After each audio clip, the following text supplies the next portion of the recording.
আসসালামু আলাইকুম প্রিয় দর্শক এবং শ্রোতা। আজ পহেলা মে।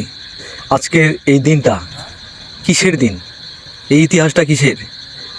শিকাগো শহরের যুক্তরাজ্যে হে মার্কেটে একটি বড় ধরনের আন্দোলন হয়। সেখানে নিহত হয় আমাদের 10 থেকে 12 জন শ্রমিক। আজ থেকে 129 বছর আগে সূর্যোদয় থেকে সূর্যাস্ত পর্যন্ত আমাদের মতো শ্রমিকরা কাজ করে যেত। 1886 সালে যুক্তরাষ্ট্র শিকাগো শহরের হে মার্কেটে বড় ধরনের একটি আন্দোলন হয় এবং সেটি তাদের রক্তের স্মৃতির প্রতি শ্রদ্ধা রেখে 1890 সাল থেকে এই দিবসটি পালিত হয়ে আসছে। দুনিয়ার প্রতিটি দেশে পহেলা মে নানা আয়োজনে পালিত হয় এই শ্রমিক দিবস। 1889 সালে আন্তর্জাতিক শ্রমিক কংগ্রেস অনুষ্ঠিত হয়।